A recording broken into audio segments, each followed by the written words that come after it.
This is great. Welcome to everyone. My name is Giovanna Colombetti. I'm a philosopher of cognitive science here in Exeter, part of the Egenis Center as well.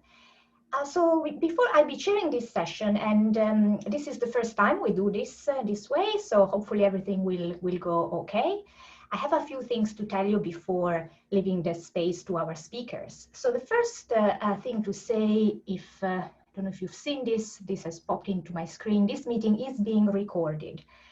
We're going to record the talks, but the Q&A session after the talks is not going to be recorded. First reminder.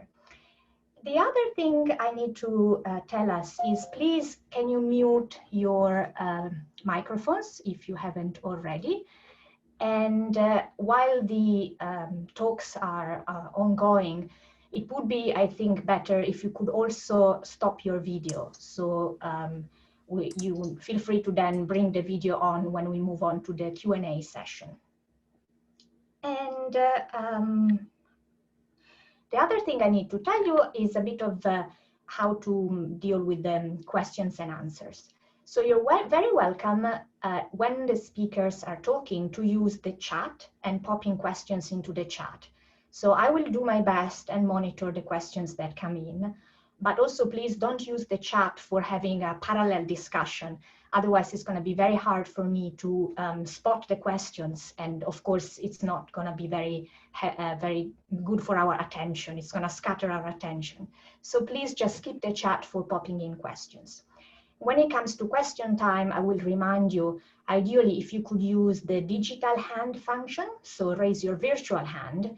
And if you haven't used Zoom yet, you can find this, if you have your screen now in front and you look down at the bottom of the screen, there is a bar and there is an icon labeled participants. If you click on that icon, you will see the function of raising your hand and also lowering your hand. So it would be ideal if you could use that function because it's many of you. I cannot see you all on the screen. So if you just wave, I won't be able to see you. So yes, please then, just to repeat, you can raise questions as the participants are speaking using the chat function, but don't use the chat function for a parallel discussion.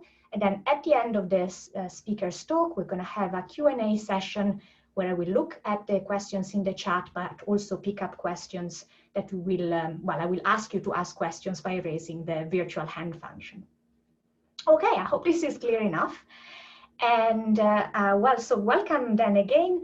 Here is Egenis, and it's a pleasure and honor to open up the series of sessions with our two directors of the sentence, Professor John Dupre and Professor Sabina Leonelli. And without further ado, I will just pass the microphone to, I think John is going to start, right? So please, John, up to you. Okay. Thank you, Giovanna. Okay, yeah. So I guess just a tiny bit of background. Obviously, as co-directors of Egenis, Sabina and I have been talking about things that interest us for quite a while. But this is actually, as far as I can recall, the first time we've formally collaborated over anything much. So this is a rather nice occasion for me anyway. We, in particular, my own work on process ontology and biology, and Sabina's work on data, big sometimes, but particularly traveling data or flowing data, as I might prefer to call it, will be at the center of this talk. So putting another way, I suppose I come at this more from the side of ontology, where Sabina maybe comes more from the side of epistemology. And I'm going to start off saying a bit, which is a bit more ontological, and then I'll hand over in the middle to Sabina, who will be a bit more epistemological. But I wouldn't say this is intended to be a coherent talk. We'll do our best. And I hope that we're both sharing responsibility more or less for all of it. I mean, we've talked about this. We think we agree about things. So it's not just two talks tacked together. We hope we're on the same page throughout. So Next page. So this is the project that I've been working on for quite a few works, and it connects, as it says on the slide, with a fairly ancient debate whether the world we live in is composed of autonomous things, or as philosophers have often called them, substances, or is the world rather one of interconnected processes in constant flux, as famously the pre-Socratic philosopher Heraclitus claimed. So this is a very ancient philosophical debate. My view is that modern biology has provided us with decisive reasons for embracing the latter view, at least in our understanding of living systems. So why do I say that? Well, obviously this will be a very, very brief summary, but I think there are three main phenomena about life that really require us to take a processual view.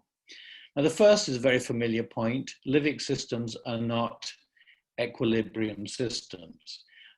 Typically, the substance view of the world thinks of the things that compose the world as being, in a sense, autonomous, as capable of existing by themselves until something happens to them. But living systems, because of this disequilibrium state, constantly require interaction. They require to take in energy from outside and process it to maintain their structure and function.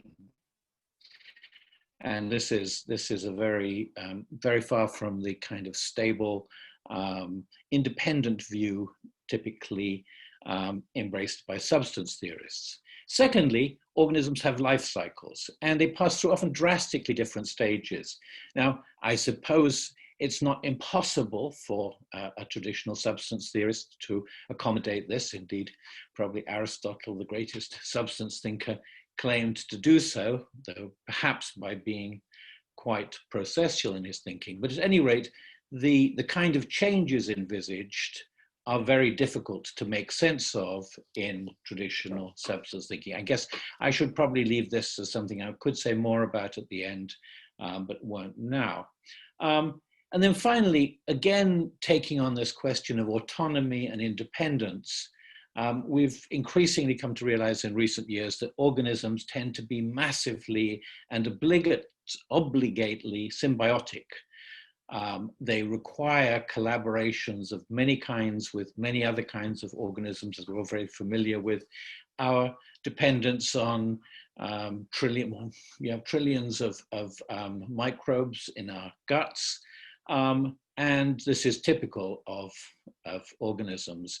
And I would actually make a rather stronger claim than merely this interdependence, which is the claim that it actually makes it problematic to say what are the boundaries that can be drawn about individual organisms. That this can be done in different ways. And we have I sometimes refer to as promiscuous individualism. So for example, are our gut microbes part of us, or are they something independent collaborating with us? But I want to say, it depends why you ask. It depends why you're interested in defining that individual. It's not a fact about the world. And again, for a substance theorist, it's very hard to say what entities there are out there is a matter for our decision. Okay, so I guess this just follows directly on from this, that individuality isn't just something that is a brute fact about the world, that there are so many things in it, and we just have to find out what they are and describe them. But not only is their individuality something that we have some role in deciding by attributing to them, but it's also something that they have to construct for themselves by maintaining relations with other organisms and by processing material from the environment. So there's a whole lot that goes into creating the degree of individuality that is achieved, but it's always a degree, it's not total in the way that is suggested by more traditional substance thinking. Okay. So this gives rise to the question, and this is the question that Sabina and I have been talking about off and on for years, and always one of us has seemed too busy to actually do anything about it. How do we connect this processual ontology with a real view of how that affects our understanding of science, of finding out about the world? So how do we understand practices and outputs of science in such a world that I believe we live in, dynamic and ever-changing? And this obviously is something that has particular relevance and interest in a rapidly changing and unfolding situation, such as the emergency we're currently in, the coronavirus pandemic. One of the things that seems to be very clear, at least in the common sense about this, is that the decisions we make about how to interact with this pandemic, how to make decisions about the social problems that arise within it, should be based on scientific knowledge. We think this because we think scientific knowledge is empirical. It's actually grounded in understanding how the world works. But how can we do this? How do we ground knowledge when we recognize the world as this dynamic, constantly changing, constantly self-constructing thing? And that's the question we want to at least make a little bit of progress on in this talk. One of the ways we approach this is through the crucial concept of reification within the process of research.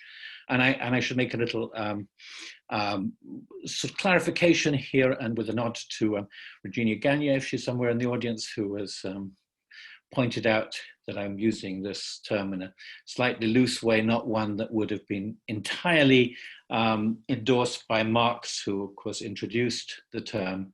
But again, happy to pick up differences on that in the discussion. As we use the term, reification starts with the identification of stable features of the flux and treating these as stable things. So the concept, the objects we have in biology that we talk about, for example, the genome, we talk about it by fixing it in a certain way.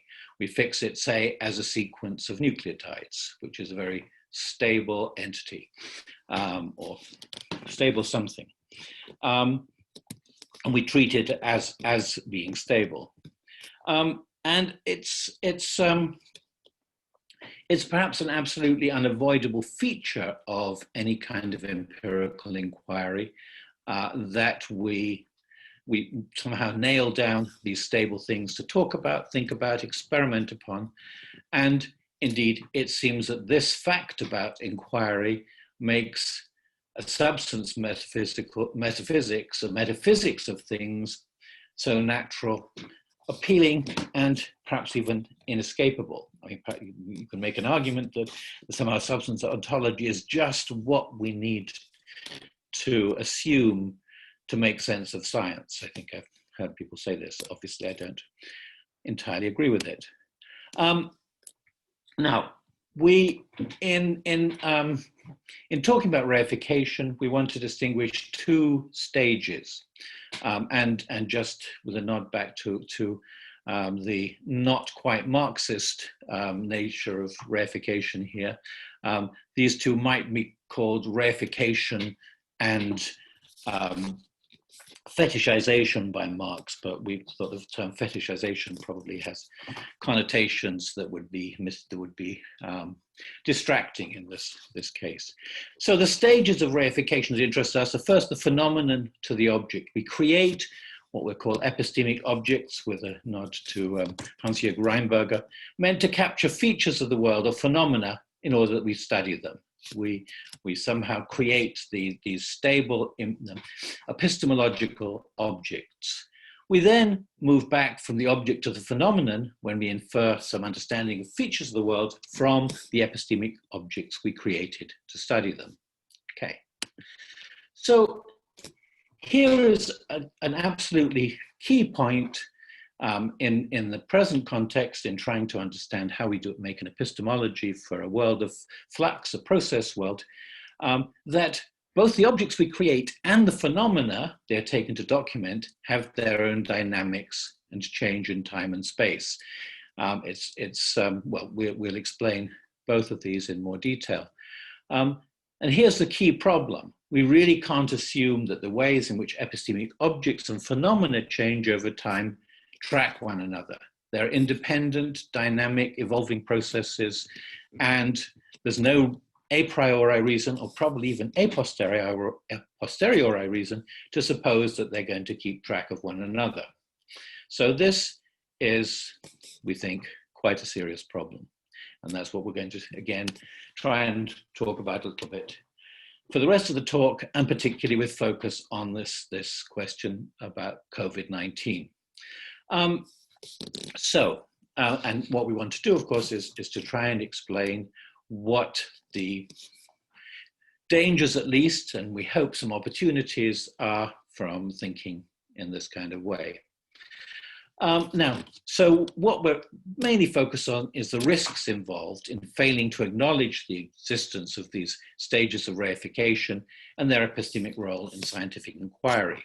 And we think this has some serious implications for how we should understand empirically grounded knowledge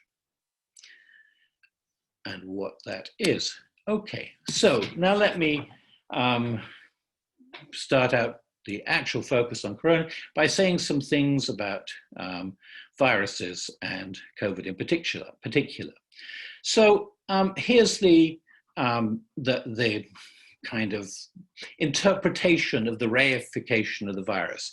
People tend to think a virus is a kind of thing with a fixed chemical structure. Typically, this is a genome with a protein coat. What this is in more technical virological terms is the virion. This is the stable part of the virus life cycle.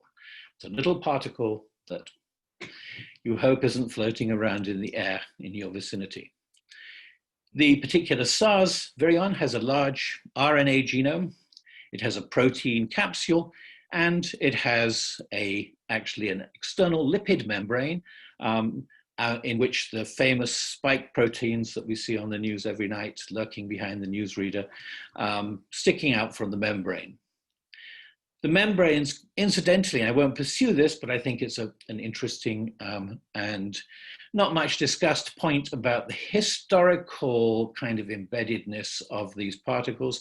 The membrane actually contains lipids that are captured from the previous host cell. The virus doesn't make its own lipid coat, it just commandeers it. And it's quite likely that it also contains some other host proteins. So it carries around a little bit of history with it, as well as the functional genome and protein code. Now, the crucial point, 2 points I want to make. The first now is the virion is not a virus. The virion is the thing that people don't want to find on their door handles or floating around in them. It's the stable phase of the virus life cycle, the one that moves from one person to another. One happy thing is this lipid membrane makes it quite vulnerable to soap. Now, of course, this is not the whole of the virus life cycle. And in a process biology, one should identify a biological system, not with a particular stage of it, as if there was an organism that was merely a tadpole, say, but with the full life cycle of which the tadpole is part. We call it a frog, but we include the egg and the tadpole in the life cycle. The virus life cycle includes, crucially, much more active phase. The envelope is actually inserted into the host cell membrane. It then releases its genome into the cell, and various chemical interactions occur, which eventually result in the destruction of the host cell and the release of newly formed virions. There is, and this is an argument I've made in detail with a former colleague, Stefan Guttinger, there is no unique entity that can be identified as the virus during this phase. The virion is a stage in the life cycle of the virus, but this other crucial part of its life cycle, there is no entity with which it can be identified. There is a process, a chemical process that goes on in the cell, and that's it. Now, it is actually, I've said this rather assertively, it's possible to debate this, and there are debates that maybe the entity could be the whole cell, or maybe it's the viral genome, and so on. But I don't want to go into this debate here because there's a second stage to this argument. I don't believe the infected cell couldn't be the virus either, because the virus is not, an event of the interaction between the virion and the cell, but is actually a flow that passes through the hosts and lots of other hosts, and includes lots of other cells and the interactions with lots of other virions. Why do I say this? So the success of the virus, the activity of the virus, it turns out, or at least it's very persuasively argument, actually depends on the diversity of genomes within a flow of viral particles and processes that pass through the host. This includes an optimal rate of evolutionary change that maintains a particular optimal diversity of genomes, which is what it actually needs to defeat the immune response, but not so great as to disable the viral flow. So this is a quite subtle feature, but it's not a feature of any cell, infected cell, or of any virion. It's a feature of the flow of virus through the host. And actually, I mean, this is one plausible reason why we find that viral infections are dose dependent. Some people sometimes wonder, when you see a description of what the virus does, well, wouldn't one be enough to kill you? Well, in some infections one can, but in most it can't, and for reasons like this, that is properties of the population, sometimes called a viral cloud that actually determine its virulence. And of course, this is nothing surprising about this. So, we think water can drown us, but that doesn't mean a drop of water can drown you. So that's just a perfectly normal kind of phenomenon with intersection of flows. So how does this fit with these stages of reification? Now, the phenomenon to object, what is this, or how do we create this object? I will move on, and I will show this because it's so nice. It worked. Didn't work last time. Okay, so here's a nice little, I hope, picture of how. Okay, I'll let it speak for itself for a moment. Actually, John, we cannot see it. You can't see it. John, you need to share your internet screen for us to see it, because now you're only sharing the slides. How do I do that? You have to not stop sharing the slides and then share again your screen and select the internet. So stop sharing. All right. You've done that. Sorry, now I didn't know this. Probably shouldn't be. Click share screen and click on the. Yeah. And then once you're done, stop sharing the internet and come and share again your slides. Is this working? Can you see it now? Yeah. Okay. I love the little bubbly noises, like a coral reef or something.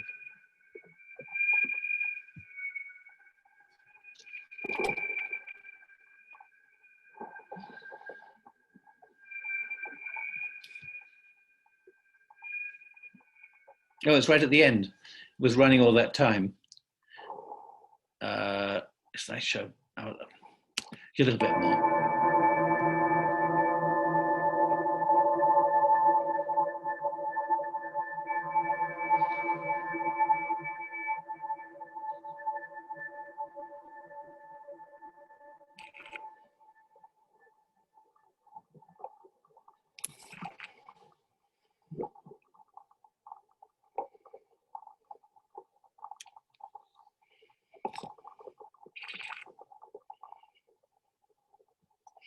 well,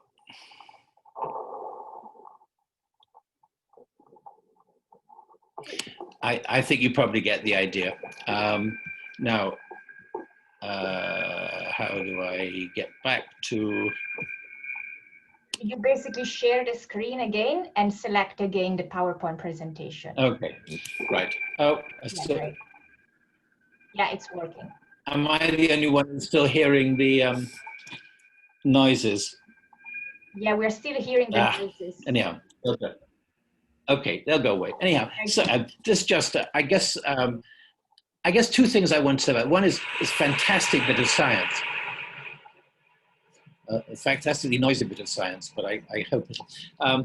But it's also incredibly thing-like. I mean, you know, and I guess going back, I try to avoid too many battle metaphors, but I thought it's you know, this was a wonderful description. The World Health Organization was informed of an outbreak of pneumonia of unknown cause detected in Wuhan, China, on the 31st of December. Okay, sorry about that. Now, where was I? What was I just saying? Yeah, no, I say that you know, it's slightly like a wonderful description of a tank, say, with all its exploded parts and so on. But this would not tell you how to understand a battle. You need to know how many tanks there are, how they interact, whether they vary, and so on.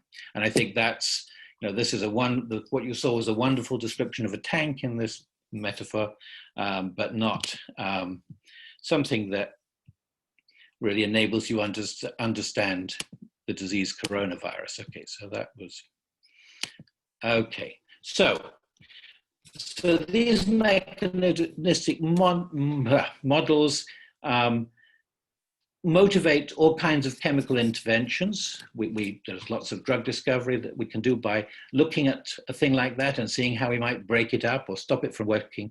But they also can fail by failing to account for the fact that this is actually a population phenomenon as well as it's an individual quasi-mechanistic phenomenon, and that it may blind us to the importance of new properties evolving during the course of infection. Okay, so I'm not, of course, saying we shouldn't think about how we can intervene in this mechanistic interaction, but it is potentially a very different problem to look at different ways we could disrupt viral flow. Now, of course, epidemiology is a flow-based study, and so concepts like herd immunity are actually process-based epidemiological concepts, but we need to understand how to integrate those with more mechanistic studies of pathology. And just to end with my part of the talk with an example, there's a fascinating possibility that's been discussed for intervening with coronavirus infection by trying to disrupt the mutation rate that I mentioned in an earlier slide. And thanks to Stefan again for drawing my attention to this. So the mutation rate is a variable rate of viral flow. If we could make it go a bit faster, we might get a lethal rate, what's called lethal mutagenesis. And this is something that is being explored by some virologists. Okay, so at this point, I'll hand over to Sabina, and that means I should stop sharing my screen and yeah, and hope this works. Yeah, thank you very much, John. So I am now sharing my screen and hoping that you can all see it. And yeah, just I wanted to reiterate also as we go on with the talk, what an incredible pleasure it is for me to be able to present this paper and think about these things with John, given that indeed we've been talking about this for a long time, but we haven't really until now managed to start to put some of these thoughts together. So I want to now shift your attention for a minute to thinking about viruses and what kind of objects they are and how we study them, to think about how we produce data about these kinds of objects. And in fact, even more broadly, how do we think about data as these kinds of epistemic objects which are involved in these practices of reification that we have been discussing. So, of course, I think all acknowledged that phenomena change, and particularly in biology. I don't even think you need to be a process biologist or a process ontologist to acknowledge the fact that the phenomena we're dealing with are constantly evolving and developing. But by contrast to that, when one thinks about data as an epistemic object, very often one thinks about very, very different kinds of things. In fact, often data sets are viewed as quintessentially static products of particular interactions that investigators have with a certain kind of research situation. And the idea being that is precisely because data are these objects that we produce by stabilizing our relationship with the world, and they're unchangeable in that sense, they're immutable. That's why they're such powerful object to base our knowledge on, because they provide this kind of strong foundation.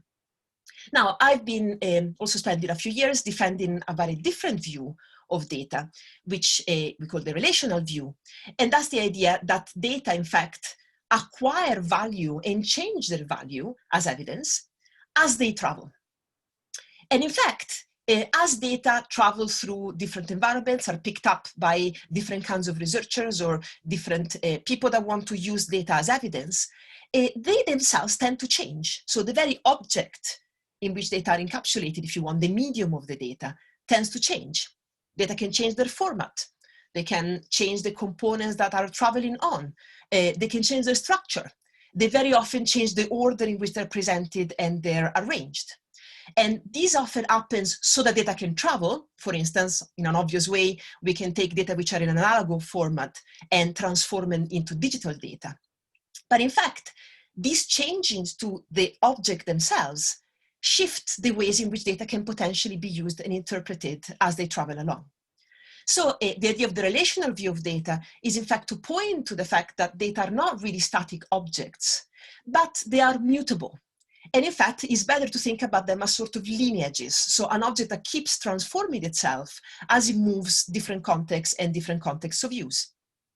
So there's a sense in which in much of my work, I've been defending the idea of data as epistemic object, as a processual one.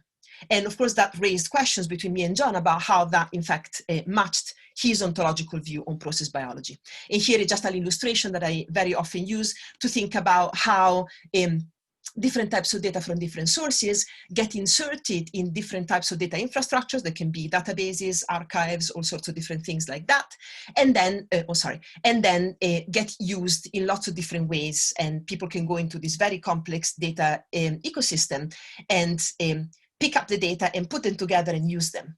And of course, this creates potentially issues because when we are using the data, we're not always paying attention to the conditions under which they've been generated, and also to the temporality attached to this data and how and when they've shifted their formats and their characteristics as objects. So what does that mean? It means that we're looking, when we're thinking about data as epistemic objects, at a particular type of process of reification, where changes that happen to data sets and their uses as evidence tend to be separate, and very often they're quite disconnected from changes that happen to the target systems that the data are supposed to be documenting, right? So in other words, the processual nature of data as lineage objects, if you want, can be out of step with the processual nature of the target system they're meant to document. And this particular mismatch between data as objects, which have their own life, if you want, on one end, and the phenomena that they're trying to document, is very often downplayed, particularly when you consider the complexity of what we then end up doing with the data within the scientific process. We tend to order them in all sorts of different ways. We visualize them, we interpret them, we model them in ways that are very often building on each other.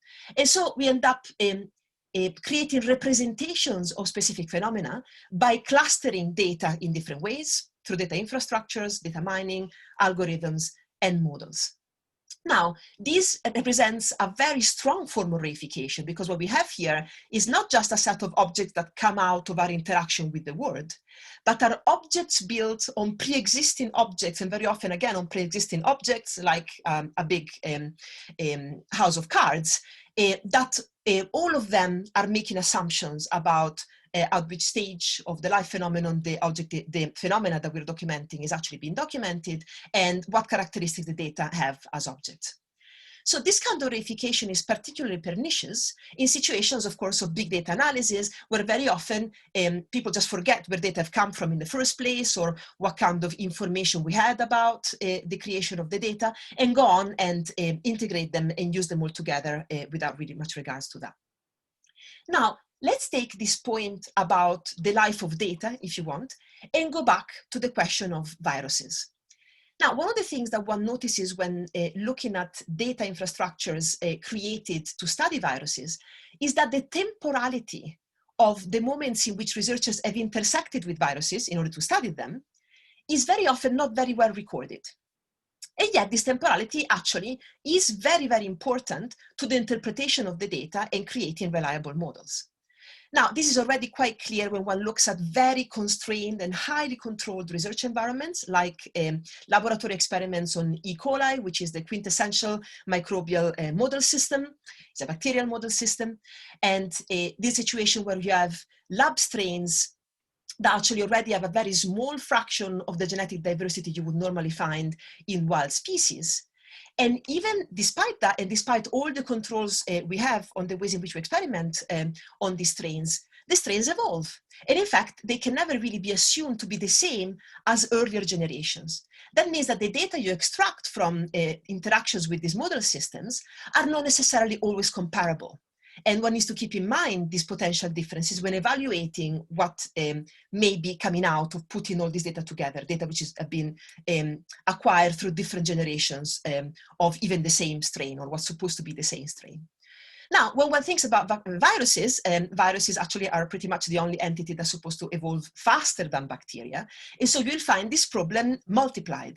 And in fact, when it comes to the SARS COVID-19 virus, well, this is exactly a situation where it's become very clear that the rate at which the virus is mutating, whether or not it is mutating into many different strains, whether strains that are being sampled in one part of the world can actually be comparable to another part of the world, these have become absolutely core questions. And in fact, it's interesting how they've kind of acquired a bit of prominence, which typically this kind of research doesn't have, also within public discourse.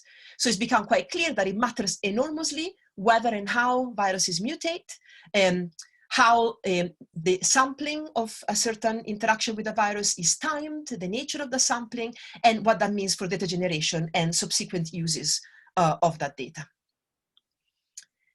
Now, despite knowing all of this, and in fact seeing it quite widely discussed and being right in the middle of researchers all over the world, and particularly virologists, asking themselves questions about the comparability of different strains and different generations of the virus, and the reification of data to do with the infection by COVID, in fact, continues.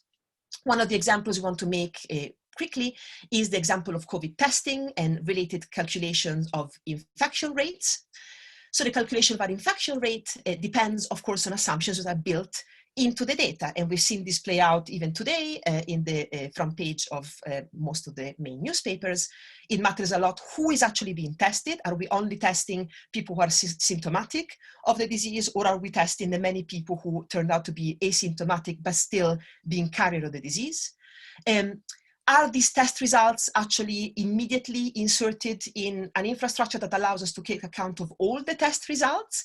Well, there was already a scandal last week surrounding the use of the contact tracing app that the UK has now rolled out, which wasn't really absorbing the NHS results of testing carried out at the NHS. And now, of course, this morning you will all be aware, unfortunately, or at least the people who live in the UK, of the fact that there's been a gigantic failure in actually recording the results of tests, even ongoing, even within the system that was actually supposed to be working since last week. And as a result, we may have lost something in the order of 12,000 to 15,000 potential positive results. So these things matter. And of course, the assumptions that are made within every testing regime, no matter where you are in the world, also shift within that testing regime. And again, in the UK, we have a very good example of that. We've seen the system evolving and take more or less account, for instance, of asymptomatic people being tested. So the system of inquiry that's set up to check on something like the testing tends to change arguably as fast as the virus itself is changing. But of course, what's tricky here is that the data that come out of all these testing attempts very often look like they're the same kind of thing, the same kind of object. And so they look like they're similarly tractable. Data, in that sense, are being reified into what seem to be stable epistemic objects that are very easily assembled, modeled, and compared. That's kind of the point of having this kind of data. The phenomena that data are supposed to help to model are also being reified in this way. And that, for instance, is the case with the infection rate, which is our phenomenon for the purpose of this example. And of course, this matters a lot because the implementation, the success and the failures of containing policies here are being evaluated in relation to these numbers. As a second example, there's been a huge rush among the researchers working particularly in biology and in more basic biomedicine in mining available genomic and clinical data to be able to produce, for instance, predictions about the spread of the disease and the potential infection rates coming up in the coming weeks. But in this rush, many researchers have paid actually little attention potentially to the long-term reusability of the models and the data. So do we actually have information that come together with all this data that allow us to situate them properly and contextualize them properly, and therefore make them a more resilient knowledge base once we start to make comparisons across the data over a matter of many months or years? Where are the data coming from in terms of geographical diversity?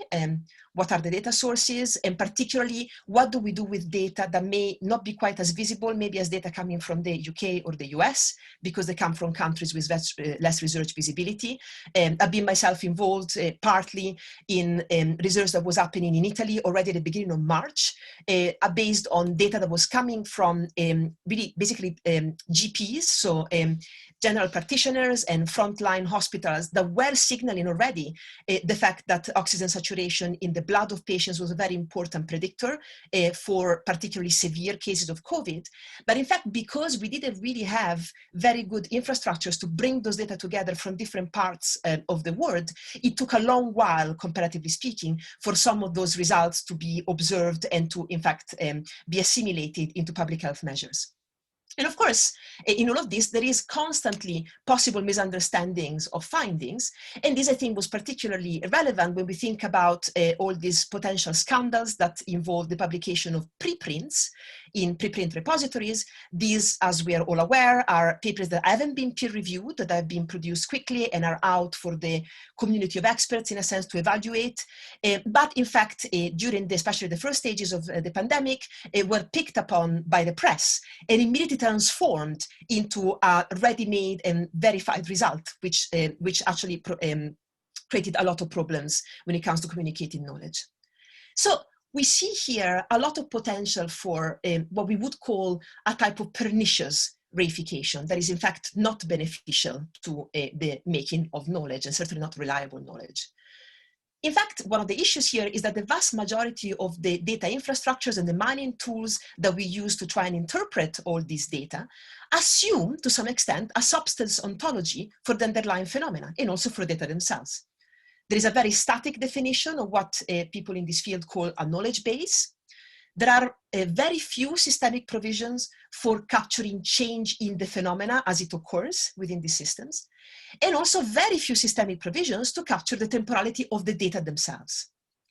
So what happens here is that reification processes involved in all of this prove pernicious, and particularly in situations where we create many visualizations of data that build upon each other at different levels of abstraction. And so, in fact, make the reification ever more entrenched, to use Bill Wimsatt's word, into a process of inquiry in our knowledge making. Now, evolution is, as I said before, like well acknowledged to be constantly emerging of temporary stability from a process of change. But datification, in fact, could be seen in general as a constant attempt by humans to capture and reify stability. And this is actually one of the main mechanisms, arguably, through which we construct knowledge that can then be expressed and communicated through things like language and symbols. So one could say that propositional knowledge in general, which is derived from this form of empiricism, is in fact almost intrinsically essentialist. It needs to be substantialist, in the sense that we cannot really have knowledge framed in terms of propositions without relying on processes of reification and stabilization.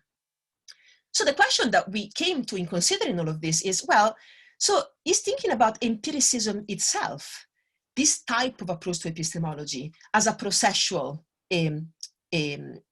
activity, a contradiction in terms? Do we need to stop processes in order to obtain empirical knowledge in the first place? Now, we want to communicate is that, in fact, we don't think that's the case, or at least not fully. So we want to shift our attention, and that is what we're calling a processual form of empiricism, not on studying sciences, the sciences in terms of outcomes, but studying the sciences in terms of the processes involved in actually generating scientific activities, if you want. So the processual view of scientific research is a highly situated, actually sees scientific research as a highly situated, dynamic and practical endeavor. I think this is something that brings together many of the philosophers who are working on what we call philosophy of science in practice. We tend to pay a lot of attention to activities involved in scientific research.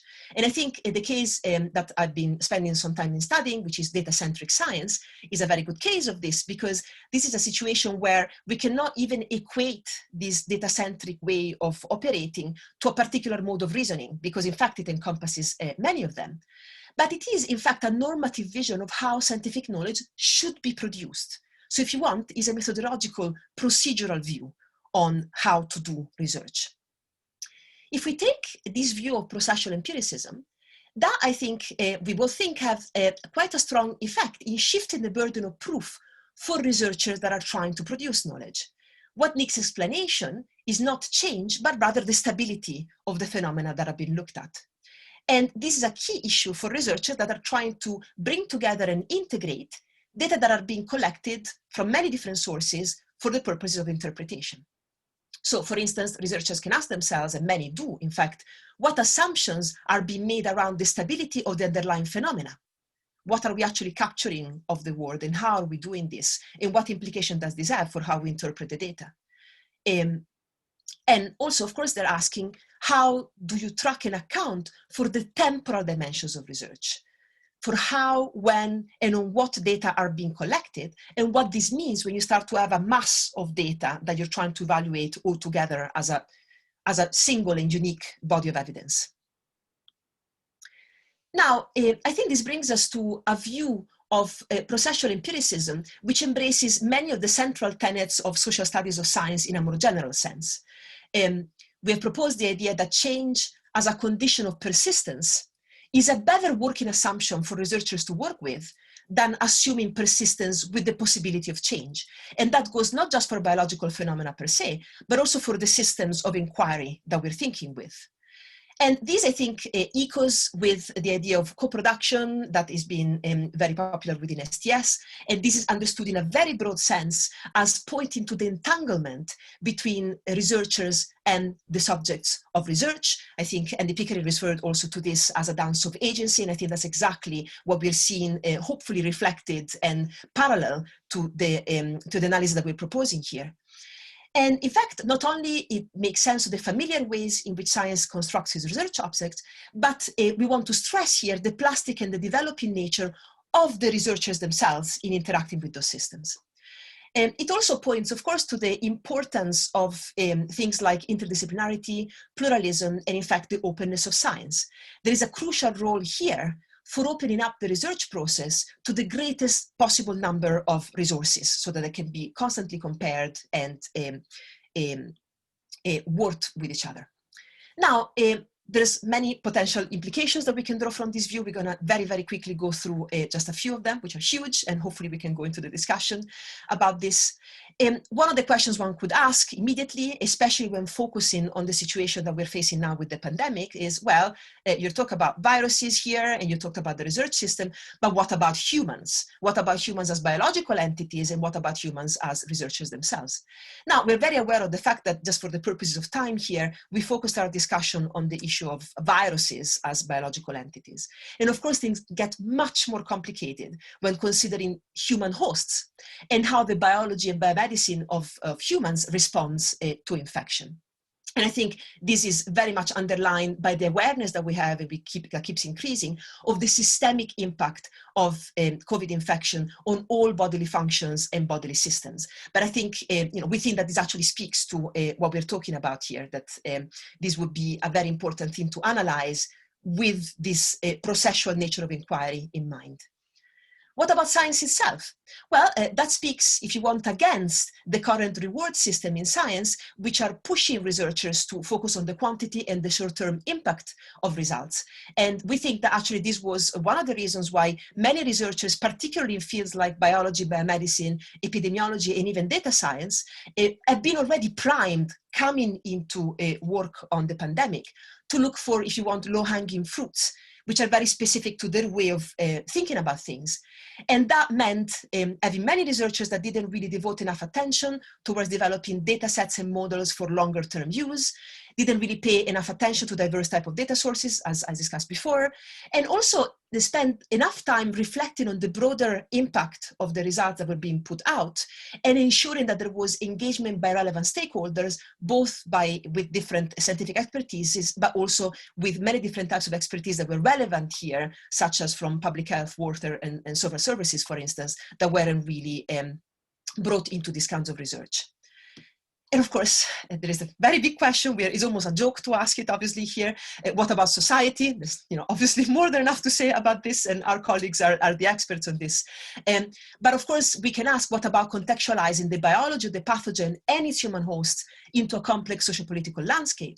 And I think, again, what we're pointing to here is a lot of similarities and compatibility, we think, between our account and what some people are now pointing to as a syndemic understanding of the pandemic. So the very idea that rather than studying the outbreak as a biological phenomenon and then thinking about social implications, what needs to happen here, because the spread of this disease is so fundamental to its study, is to start from considering the inequities that are present in human societies as constitutive of the outbreak itself.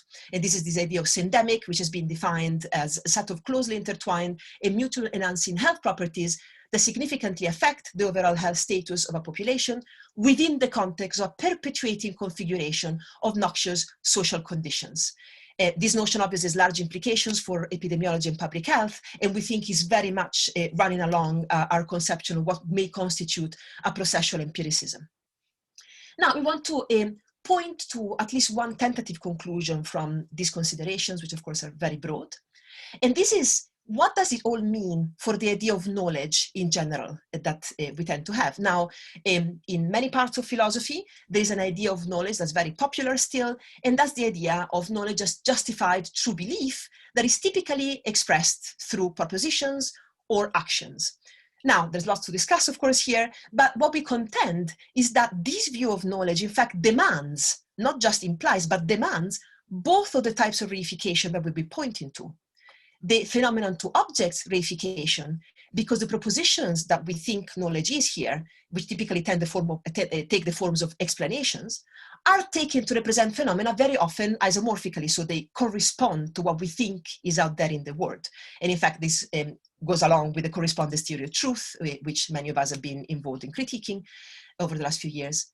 Secondly, because also the objects to phenomenon type of inference involve the idea of propositions that actually are very often seen as hypotheses, something that you start your inquiry from, and in fact frames your whole inquiry. And of course, when you look at inquiry in this way, it's very, very difficult to even accommodate the idea of a process through which you're actually understanding what you're looking at as you're investigating it. So all the work, for instance, in philosophy of science on exploratory experimentation. Now, contrast this view with a view of scientific understanding and knowledge production as an ability which is grounded on the skills and commitments of the researchers. And this is, of course, echoing with a lot of work, including from many people within Egenis, Ian Hackin's seminal work on intervention, much of philosophical literature, contemporary philosophical literature on models. I've written about this in relation to understandings, where I was observing that explanation in biology is always obtained through the direct intervention on models of the phenomenon to be explained. Sorry. So we really want to conclude here with a quote that Azok Chang has recently provided when he was discussing the idea of knowledge as ability, and contrasting this with the idea of knowledge as information. In his words, knowledge as information, which he takes, of course, to be a static set of objects, may only be flickering moments in the continual creation and use of knowledge as ability. And propositional belief only occasional crystallizations in that flow of activity. Now, we think that this really encapsulates what we wanted to say about processual empiricism. We think that processual empiricism, as we very briefly and broadly outlined it here, implies a view of knowledge as ability. And this view is grounded on and is fostered through multiple and diverse interactions between biological processes. And of course, this includes the researchers which are conducting the research and their cognitive systems. And those interactions are the ones that produce both the phenomena that researchers are interested in and the epistemic objects that researchers use to study these phenomena. So we want to conclude with the idea that the abilities that have been acquired through the practice of science inform researchers' ability to appropriately contextualize and interpret scientific outputs. And of course, the scientific outputs include both data and claims, which are what Chang refers to as knowledge as information. So I'm sure there's going to be hopefully a lot to discuss here. These are just a couple of books that have come out with our respective projects, which basically lay to some extent the foundation of what we think this view is like. And I'm now going to, sorry, if I manage, go back to not sharing my screen. And yeah. And okay, well. Thank you so much, John and Sabina. I'm sure people are sharing in a virtual close here. Thank you for sharing your thoughts. It's really great to hear how you approach this COVID situation from such different perspectives, but also to see so many analogies and possibly convergences as well. So I don't see, and we can now start the Q&A session. Just to remind you, this is now not being recorded.